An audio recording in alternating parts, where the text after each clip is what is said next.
প্রসঙ্গ আমি তুলি, সেটা হচ্ছে তসলিমা নাসরিনকে বিগত 17 বছরে শেখ হাসিনাও কিন্তু দেশে ঢুকতে দেন নাই। একজন নারীকে দেশে ঢুকতে দেন নাই, সেটা শেখ হাসিনা দেন নাই। এখন তিনি আবার শেখ হাসিনার পক্ষে বিভিন্ন স্টেটমেন্ট দিচ্ছেন।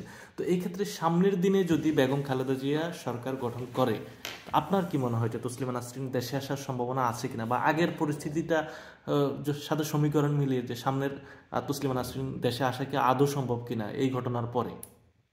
তসলিমা নাসরিন দেশে আসলো না দেশে আসলো সেটি আসলে মুখ্য বিষয় না। তসলিমা নাসরিন আমাদের কাছে আসলে কোনো ম্যাটার না।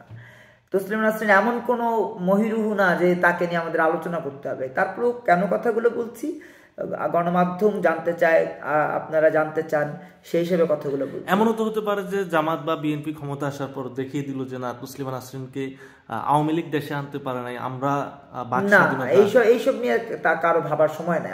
আমার বিশ্বাস যে দেশের মানুষের তেলের দাম 170 টাকা লিটার, সেই দেশের মানুষের আসলে তসলিমা নাসরিন এখন বড় চিন্তার কারণ না। তাদের এখন বড় চিন্তার কারণ দেশটাকে অর্থনৈতিকভাবে, সামাজিকভাবে, সাংস্কৃতিকভাবে, ধর্মীয়ভাবে, মানবিকভাবে একটা জায়গায় নিয়ে যাওয়া, যাতে করে দেশটা ঘুরে দাঁড়াতে পারে। আমরা গত 16 বছর না, আমি গত 53 বছরের ইতিহাস চিন্তা করি। গত 53 বছর ধরেই কিন্তু আমরা বঞ্চিত, নিপীড়িত, নির্যাতিত এবং বিভিন্নভাবে বঞ্চিত। আপনার কি মনে হয় না মেহেদী ভাই যে তসলিমা নাসরিনকে নিয়ে ভারত এক ধরনের খেলা খেলছে? না, কোনো খেলা এখানে চলছে না। আমরা ভাবি মিডিয়ার, এগুলো হলো সব মিডিয়ার খেলা। মিডিয়াতে তসলিমা নাসরিনকে নিয়ে আসলেন, তসলিমা নাসরিনের চেহারাটা একটু ডিফারেন্ট, তার চুলগুলা ডিফারেন্ট, তার বডি ডিফারেন্ট, তাকে বুলিংয়ের শিকার করলে টিআরপি বাড়ে, তাকে বুলিংয়ের শিকার করলে আমাদের ভিউ বাড়ে। এই জন্য আমরা অনেক সময় এগুলো নিয়ে কথা বলি। কিন্তু ভারতের এত মাথা ব্যথা নাই যে তসলিমা নাসরিনকে এনে তারপরে মলম লাগাবে, বিষয়টা এমন না। আসলে আমরা যারা লেখালেখি করি বা আমরা যারা সোশ্যাল মিডিয়ায় থাকি, তাদের মূলত চুলকানিটা বেশি। সোশ্যাল মিডিয়াতে যারা পৃষ্ঠপোষকতা দেয়, যারা সোশ্যাল মিডিয়াগুলোকে বিভিন্নভাবে আমাদের সামনে নিয়ে আসেন, তারা মূলত তসলিমা নাসরিনকে নাচেন। তসলিমা নাসরিন নিজেরও এত সময় নাই যে আমাকে কে দেখলো না, কে কি ভাবলো। তিনি তো দেশে আসতে চাচ্ছেন না, তিনি দেশে আসতে চাচ্ছেন, এটা তার, যেমন আপনি একজন সাধারণ মানুষ, হিউম্যান বিইং যদি চিন্তা করেন, আমি একজন মানুষ হিসেবে কি চিন্তা করি, আপনি কি চিন্তা করেন? আপনি আপনার মাটির কাছে যাবেন, আপনি আপনার ঘরের কাছে যাবেন, আপনি আপনার সেই উঠোনটাতে হাঁটবেন। এটা তো যে কোনো মানুষেরই একটা চিন্তা থাকতেই পারে। আমরা বলতে চাই, জেনারেল করে দেন।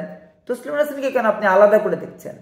আমাকে আপনি কেন আলাদা করে দেখবেন? কেন ডাক্তার শফিকুর রহমানকে আপনার আলাদা করে কেন আপনার খালেদা জিয়াকে আলাদা করে দেখতে হবে? খালেদা জিয়া কি অন্য কিছু? তারেক রহমান কি আলাদা কিছু? তারেক রহমান কেন মায়ের খাবার নিয়ে যাবে, সেটা আবার আলাদা ফুটেজ হবে? এগুলা আসলে আমরা করছি, এই বৈষম্যটা তৈরি করছি। আজকে দেখেন, বৈষম্য বিরোধী কথা বলে বৈষম্যের বড় দেয়াল টানছে এই শিক্ষার্থীরা। সেই বৈষম্যের শিকার তসলিমা নাসরিন।